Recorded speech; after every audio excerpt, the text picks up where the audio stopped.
या ठिकाणी इतर अनुच्छेदाची भाषा आणि सत्राच्या भाषेमध्ये थोडासा फरक पडलेला आहे. हे डिक्टिम म्हणजे आदेश किंवा एक प्रकारचं घटनेने घोषणा केलेली आहे की ॲबॉलिशन ऑफ अनटचॅबिलिटी, अस्पृश्यता नष्ट करण्यात आली आहे. अस्पृश्यता कोणी यानंतर मानणार नाही किंवा पाळली जाणार नाही असा मुळमुळीत शब्दप्रयोग नाहीये. स्पष्टपणे घटनेने घोषणा केलेली आहे. जाहीरनामा असतो तशा प्रकारे घोषणा आहे की अस्पृश्यता ही नष्ट करण्यात आलेली आहे. जी एक खूप वर्षापासूनची जळमट असलेली, संस्कृतीला लागलेली कीड असलेली जी एक अमानवी कृती होती अस्पृश्यता, हे मनुष्य प्राणी आपल्यासारखाच आहे. तोही आपल्याप्रमाणेच परमेश्वराचा एक आत्मारूपी अंश आहे. हे अध्यात्म सांगत असताना आपण हे कुठून हे चाल उचलून आणली की कोणी आहे त्याला हात लावायचा नाही, तो अस्पृश्य आहे त्यांनी दुसऱ्या कुठल्या गोष्टीला हात लावायचा नाही. म्हणजे अस्पृश्यतेबद्दल जर आपण सगळं बघितलं तर याचा पहिला दस्तावेजी उल्लेख, तशी तर अस्पृश्यता अनेक ठिकाणी होती, पण दस्तावेजी उल्लेख हा 1911च्या चौथ्या ब्रिटिश भारताच्या जनगणनेमध्ये झालेला आहे, जेव्हा हिंदू कॉलमचे 3 कॉलम करण्यात आले होते. हिंदू, एनिमीज, ट्रायबल्स आणि अनटचेबल अँड डिप्रेस क्लास. तिथे अनटचेबल हा शब्द कागदोपत्री शासन दरबारी पहिल्यांदा ब्रिटिश भारतामध्ये रुजू झाल्याचं आपल्याला दिसतं. ही प्रथा अमानवी असल्यामुळं आपण ती नष्ट करत आहोत, नष्ट करण्यात आली आहे. म्हणजे तिचं पालन होऊ नये अशा प्रकारचं हे डिक्टिम, एक प्रकारे आदेश, एक प्रकारे ठराव आणि घोषणा या अनुच्छेद 17 केलेली आहे. अनुच्छेद 17 पुढे असं म्हणतो की तिचे कोणत्याही स्वरूपातील आचरण निषिद्ध करण्यात आले आहे. कसल्याही स्वरूपात तुम्ही अस्पृश्यता जर बाळगली तर तिचं आचरण हे गैरकायदेशीर समजलं जाईल, निषिद्ध असणार आहे. आणि केवळ गैरकायदेशीर नाही तर अशा अस्पृश्यतेतून उद्भवणारी कोणतीही निसमर्थता लादणे, म्हणजे एखाद्याला इनकॅपेबल ठरवणे, अस्पृश्यता या संकल्पने किंवा या संकल्पनेच्या काही अन्य दिशा दशा याच्यातून कुणाला असमर्थ ठरवणे. इथं निसमर्थ शब्द वापरलेला आहे. निसमर्थ म्हणजे जे नियमाने समर्थता घालून दिलेली आहे त्याच्यामध्ये असमर्थ असा त्याचा अर्थ आपण घेऊ शकतो. अशा प्रकारे कुठल्याही अस्पृश्य या विरोधाखाली कोणावर सामाजिक, व्यक्तिगत, कौटुंबिक अपंगत्व लादणे, कुठल्याही प्रकारचं ते असो, हे सगळे कायद्याने गुन्हा ठरवलेले आहे, अपराध ठरवलेला आहे. आणि साधा अपराध नाही तर या अपराधाला शिक्षा होईल असंही आर्टिकल म्हणत आहे. ही ही या अनुच्छेद 17ची खासियत आहे की हा गुन्हा तर होईलच, पण तो सिव्हिल स्वरूपाचा गुन्हा नसेल, इट्स अ क्रिमिनल ऑफेन्स, आणि म्हणून तुम्हाला शिक्षाही होईल त्याच्यामध्ये, असंही या ठिकाणी अनुच्छेद 17 घोषित केलेलं आहे. म्हणजे अस्पृश्यता खरोखरच भारतीय समाजातून पूर्णपणे निघून जावी असा या अनुच्छेदाचा अर्थ आहे. म्हणून एक 2-3 गोष्टी आपण पाहून घेऊ की ही घोषणा आहे. अस्पृश्यतेचे कुठल्याही स्वरूपातील आचरण हे निषिद्ध मानण्यात आलेलं आहे. अस्पृश्यतेतून उद्भवणारी कोणतीही निसमर्थता लादणे हा कायद्याने गुन्हा ठरवलेला आहे. आणि अस्पृश्यता ही या समाजाला अपंगत्व निर्माण करणारी संकल्पना आहे, म्हणून तिला हद्दपार करण्यात आलेली आहे. या ठिकाणी काही केसेसचा उल्लेख आपण बघतो तो एवढ्यासाठी की 1993 मध्ये Jaisingh versus Union of India हे राजस्थान हायकोर्ट आणि त्याच्या आधीची देवराज वर्सेस बी पद्मनाभा ही मद्रास हायकोर्टाची. कारण 93 ला हा खटला जेव्हा सुप्रीम कोर्टासमोर आला तेव्हा राजस्थान हायकोर्ट आणि मद्रास हायकोर्ट यांचे जे निर्णय होते या आर्टिकलवर ते त्यांना विचारात घ्यावे लागले. का घ्यावे लागले? की घटनेमध्ये अस्पृश्यता म्हणजे काय त्याची परिभाषा दिलेली नाहीये, परंतु मद्रास हायकोर्टाने आणि राजस्थान हायकोर्टाने अस्पृश्यता हा शब्द परिभाषित केला. याची व्याख्या त्या लोकांनी दिली आणि ती व्याख्या एकाच ओळीतली आहे की अस्पृश्यता ही सामाजिक अपंगत्व निर्माण करणारी संकल्पना आहे. म्हणजे एखाद्याचं सोशल लाईफ जर आपण कितीही मात्रामध्ये त्याचं स्वातंत्र्य हिरावून घेत असो, सामाजिक स्वातंत्र्य, तर ती एक प्रकारची अस्पृश्यता मानली जाईल, असं या केसने सांगितलेलं आहे. आपल्याला सगळ्यात वेदनादायी केस रोहित वेमुलाची माहित असेल, की आज इतक्या प्रगतशील भारतामध्ये सुद्धा अशा प्रकारची केस घडते आणि सगळं जग, भारत देश या केसच्या एका ऑब्झर्वेशननी हादरून गेलेला आहे.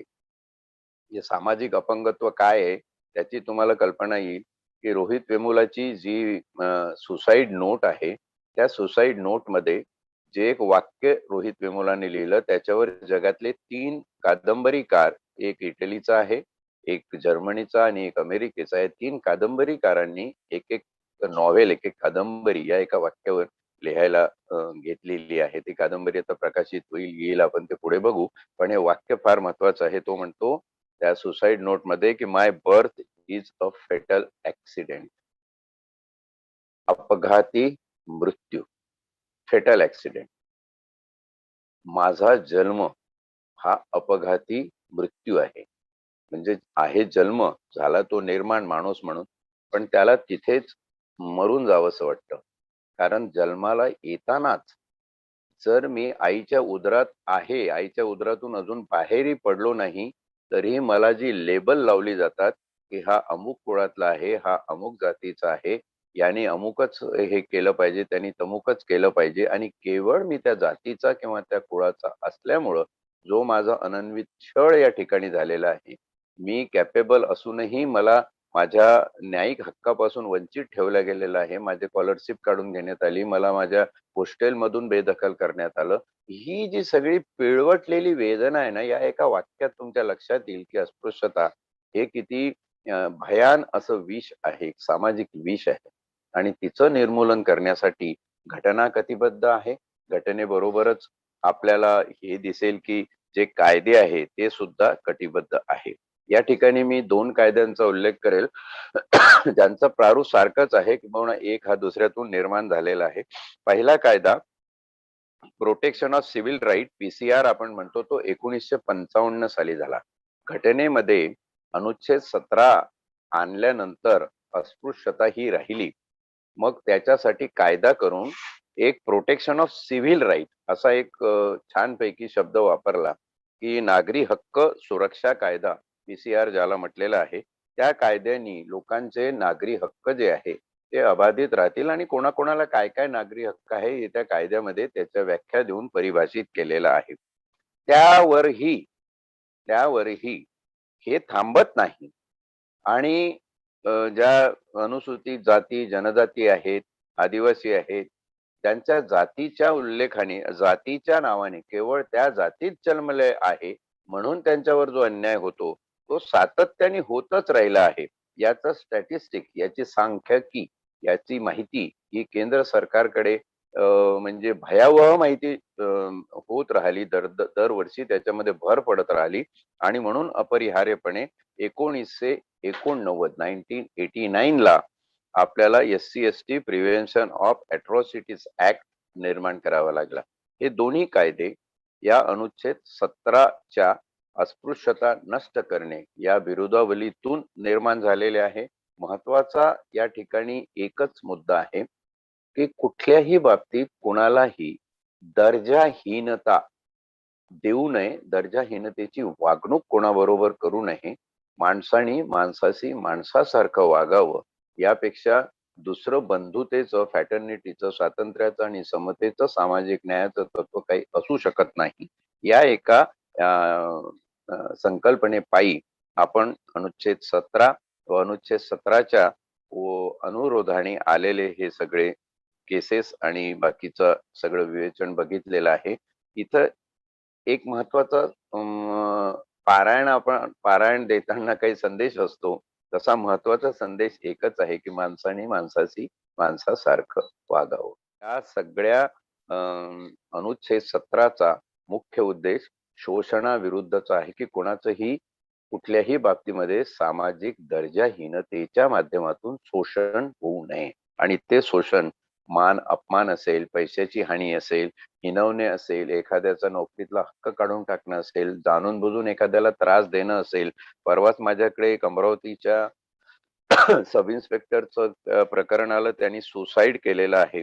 जर खोलामध्ये जाऊन बघितलं तर असं दिसतं की विनाकारण त्याला म्हणजे डागण्यावर डागण्या, कधीतरी आपला अहमगंड शमवण्यासाठी, आपला इगो शमवण्यासाठी आपण दुसऱ्या माणसाला कमी लेखत जातो, पण विचार करत नाही की त्याला कमी लेखताना त्याची मानसिकता किती चिघळून तो काही विपरीत पाऊल उचलू शकतो.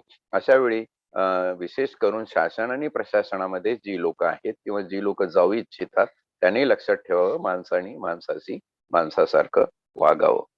आपण अनुच्छेद 18 कडे आता वळूया. अनुच्छेद 18 किताब नष्ट करणे. हाही थोडंफार अनुच्छेद 17चीच भाषा वापरतो की किताब नष्ट करणे. याच्यामध्ये असं म्हटलेलं आहे की सेना, अनुच्छेद 18चा समभाग 1 म्हणतो, सेना व विद्या विषयक मानाशिवाय कोणताही इतर किताब किंवा टायटल राज्याकडून प्रदान केली जाणार नाही. म्हणजे सैन्यामध्ये जे रँक दिली जाते, विद्याविषयक ज्या रँक दिल्या जातात, उदाहरणार्थ कोणी पोस्ट ग्रॅज्युएट आहे, कोणी डॉक्टरेट आहे, कोणी प्रोफेसर आहे, तर कुणाला प्रोफेसर म्हणावं, कुणाला डॉक्टर म्हणावं, कुणाला पद्मश्री म्हणावं, पद्मभूषण, पद्मविभूषण, भारतरत्न वगैरे हे जे विद्या विषयक म्हणजे विद्या द्योतक, विद्यादर्शक किताब आहेत, पद आहेत, तो मान आहे, ते नाव आहे, ते नाव दिल्या गेलं पाहिजे. आणि सेनेमध्ये पोलीसमध्ये जसे पदक मिळतात त्याप्रमाणे ते ठरवतात, ब्रिगेडियर, कर्नल, कॅप्टन, जनरल, सुपरिंटेंडंट वगैरे वगैरे जे पद नाम दिलेली आहे, जे किताब दिलेले आहे, त्याशिवाय इतर कुठलेही किताब दिले जाणार नाही.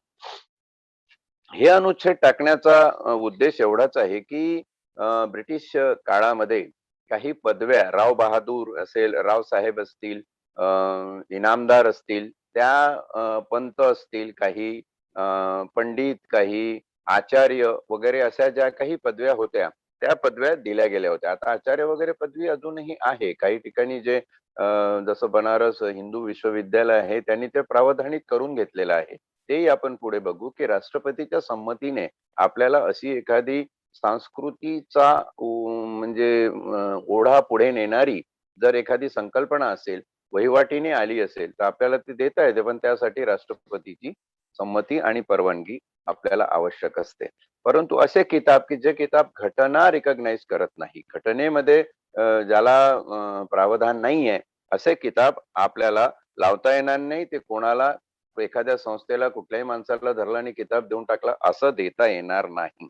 हे फार महत्वाचं, म्हणजे एक शिस्तीचं एक वळण लागावं समाज जीवनाला, राजकीय जीवनाला, त्यासाठी हे अनुच्छेद 18 चा समभाग 1 आहे. समभाग 2 असं म्हणतो की असा किताब भारताचा कोणताही नागरिक परकीय देशाकडून स्वीकारणार नाही.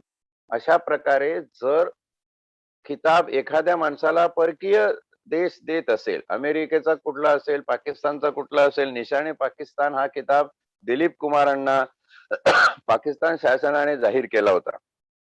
दिलीप कुमार जे आता निर्वतलेले आहेत हल्लीच, ज्यांच्या आठवणी फार ताज्या आहे आणि फार मोठा तो फिल्म सृष्टीतला हिरो म्हणून गाजलेली पर्सनॅलिटी आहे. त्यांना तो पाकिस्तानचा किताब त्यांनी घ्यावा की घेऊ नये याच्यावर बराच उहापोह झाला आणि बरेच वर्ष त्या किताबाची परवानगी राष्ट्रपतीने द्यावी अशा प्रकारचा प्रघात होता. शेवटी राष्ट्रपतीने काही अटी शर्ती घालून ती परवानगी त्यांना देण्यात आली होती.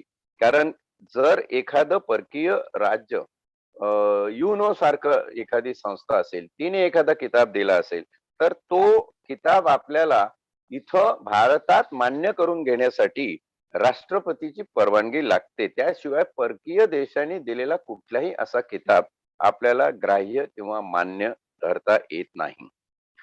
समभाग 3 असं म्हणतो की भारताची नागरिक नसलेली कोणतीही व्यक्ती राज्याचे लाभाचे किंवा विश्वासाचे पद धारण करत असेल तर असा कुठलाही किताब राष्ट्रपतीच्या संमतीशिवाय स्वीकारणार नाही.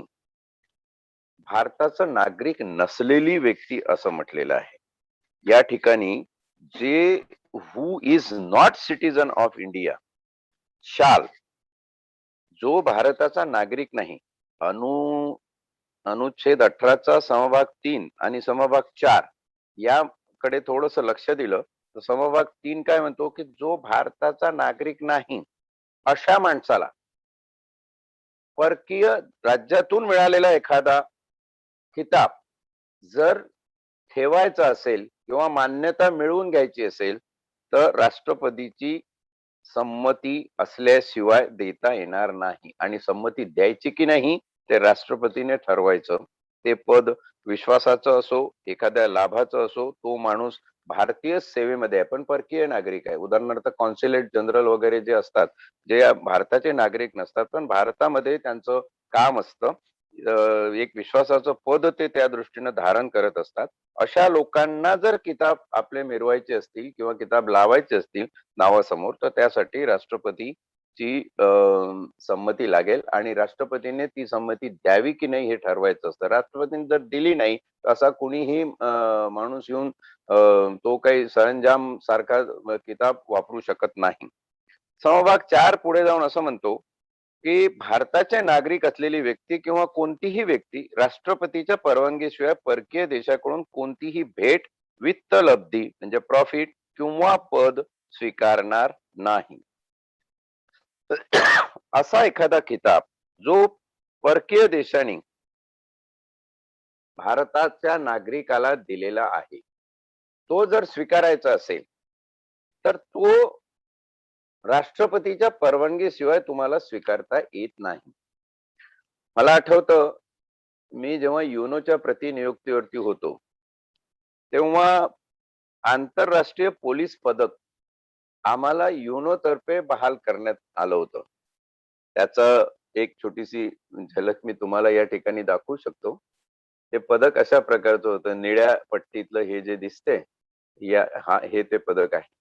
तर हे पदक त्यांनी तर दिलं पण नंतर आपल्या शासनाने ते अधिग्रहित करून त्याच्यावर एक ऑर्डर काढून तो आदेश जोपर्यंत महासंचालक महाराष्ट्र राज्य पोलीस मुख्यालयात आलं नाही तोपर्यंत आम्हाला हे पदक छातीवर लावायची परवानगी नव्हती.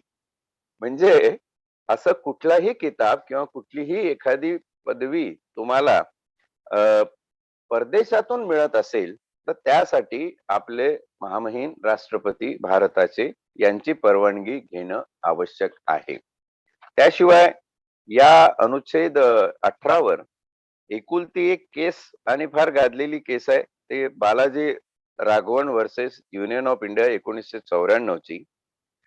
त्याच्यामध्ये हे सांगितलेलं आहे की भारतरत्न, पद्मविभूषण, पद्मभूषण व पद्मश्री हे भारतीय राज्य घटनेने निर्धारित केलेले किताब आहेत. त्याच्यामुळे हे किताब एकदा राष्ट्रपतीच्या हातून प्रदान झाले की तुम्हाला आयुष्यभर लावता येतात. हे किताब लावायचे असतात. काही लोक या किताबाचा मान मर्तबा म्हणून मुद्दाम लिहत नाही.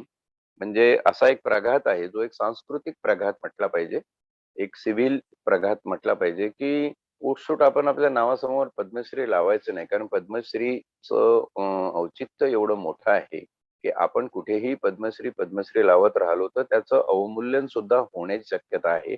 आणि म्हणून लोकांनी आपला पद्मश्री म्हणून उल्लेख करू द्या पण तुम्ही आपल्या नावामागे उठसूट पद्मश्री लावू नका. असाही एक सांस्कृतिक प्रघात या ठिकाणी आहे.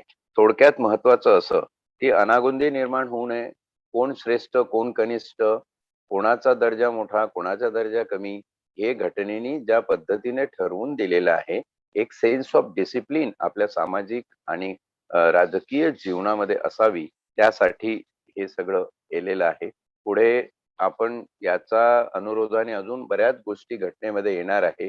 राष्ट्रध्वज, किंवा राष्ट्रीय चिन्ह आपलं 3 वाघाचं ते कोणी कसं कुठल्या प्रकारे वापरलं जावं याचे जे निर्देश आहेत ते निर्देश याच सगळ्या भागातून पारित करण्यात आलेले आहे की एक डिसिप्लिन याच्या बाबतीत एक शिस्तीचं वातावरण भारतामध्ये भारताच्या सामाजिक आणि राजकीय जीवनामध्ये असावं अशा प्रकारचा हा प्रघात आहे. नुकताच भारतामध्ये एक प्रश्न गाजला की राजीव गांधी खेलरत्न पुरस्काराचं नाव बदलण्यात आलं त्याच्यामध्ये. तर तो पुरस्कार आणि हा किताब याच्यात काही फरक आहे का, हा एक प्रश्न विचारलेला आहे कॉमन जो आहे तो त्याच्यामध्ये. आणि दुसरं अशा पद्धतीचं आहे सर की काही वर्षांपूर्वी आपण बघितलं की बऱ्याच साहित्यिकांनी पुरस्कार परत करणे हा एक प्रकार केला. तर परत केल्यामुळे कुठं घटनेचं अवलंबन हे होतं का, म्हणजे अपमान घटनेचा होतं का, उल्लंघन होतं का, असा एक प्रश्न. पहिल्या प्रश्नाचं उत्तर मी असं देईल की राजीव खेलरत्नावरून जे काही गदारोळ उठला होता तर त्याचं नाव बदलण्यात यावं. सरकार असं करू शकतं. सरकारला हे प्रावधान आहे. घटनेमध्ये कुठेही शासनाला एखाद्या पुरस्काराचं परंपरेने चालत आलेलं नाव बदलता येणार नाही असं नाहीये. ते बदलता येऊ शकतं आणि तसं विधेयक पारित करून केंद्र शासन राष्ट्रपतीकडे प्रस्ताव पाठवू शकतं आणि राष्ट्रपतींनी जर मंजुरी दिली तर एखाद्या माणसाच्या नावाने उद्धृत झालेला एखादा पुरस्कार दुसऱ्या माणसाच्या नावाने जर द्यायचा असेल तर तो दिला जाऊ शकतो. हा कारण मीमांसेचा भाग आहे. जसे द्रोणाचार्य पुरस्कार आपल्याकडे आहे. राजीव रत्न खेल पुरस्कार. तर काही लोकांचं म्हणणं होतं की बघ खेल पुरस्कार आणि राजीव गांधी यांचा काही संबंध नाही. त्यापेक्षा ते ज्ञानचंद सारखा एखादा खेळाडू जो भारताचं नाव दिगांतरी कीर्ती जाईल एवढं त्यांनी गाजवलं अशाच्या नावाने दिला गेला पाहिजे. हा युक्तिवाद रॅशनल वाटतो, म्हणजे रास्त युक्तिवाद आहे. सारासार विवेकाला धरून याच्यामध्ये जर सरकारने तसं बिल पारित करून राष्ट्रपतीची संमती या अनुच्छेद 18 प्रमाणे घेतली तर तसा किताबाचा नामनिर्देश बदलवला जाऊ शकतो. आता दुसरा जो प्रश्न आहे की ज्या लोकांनी आपल्या पद्मश्री, पद्मविभूषण, पद्मभूषण, भारतरत्न काही छोटे मोठे त्याच्यामध्ये किताब आहे, जसे साहित्य अकॅडमीचे वगैरे पुरस्कार आहे, तेही पुरस्कार परत केले होते. तर तो एक प्रकारचा अनुरोध प्रदर्शित करण्याचा भाग आहे आणि त्याचं प्रावधान आपण उद्यापासून सुरू करणाऱ्या अनुच्छेद 19 मध्ये आहे की तुम्हाला लोकशाही राज्यामध्ये व्यक्त होण्याचा एक अधिकार दिलेला आहे. त्यामुळं त्या अधिकाराची जाणीव ठेवून अशा प्रकारे जर आपण पुरस्कार परत करत असू तर तो काही देशाचा किंवा घटनेचा अपमान मानला जात नाही. मला आठवतं याच्यावर जेव्हा असा विचार झाला की या लोकांवर केसेस टाकून यांनी घटनेचा अपमान केलेला आहे अशा प्रकारचे काही पिटिशन सुद्धा दाखल करण्याचा प्रयत्न त्यावेळी झाला. परंतु हे पिटिशन्स कोर्टामध्ये टिकणार नाही, कारण एक प्रकारचा तो अनुरोध आहे की हे मी का करतोय, भारत सरकारचा अपमान व्हावा म्हणून मी पुरस्कार परत करतोय का, घटनेचा अपमान व्हावा म्हणून मी पुरस्कार परत करतोय का?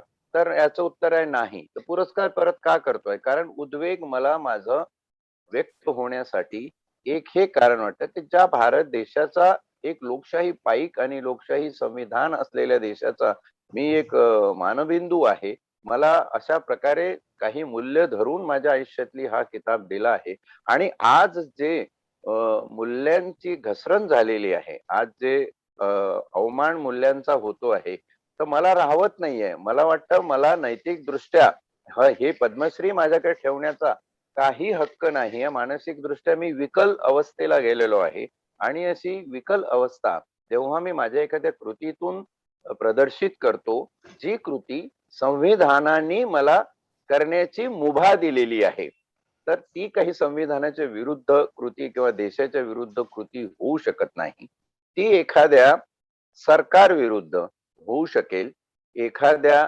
पक्षांनी स्थापन केलेल्या सरकार विरुद्ध होऊ शकेल, कोणाच्या एखाद्यावर जुलूम झाला असेल त्याच्या विरुद्ध होऊ शकेल, परंतु हा देशाचा अपमान होत नाही किंवा राज्यघटनेचा सुद्धा अपमान होत नाही. असा एक सारासार विवेकी विचार त्याच्यामध्ये झाला आणि याच्यामध्ये काही लोकांनी ते किताब नंतर परत घेतले, काही लोकांनी परत देऊन त्याचं पुढे आहे तसंच ठेवलं.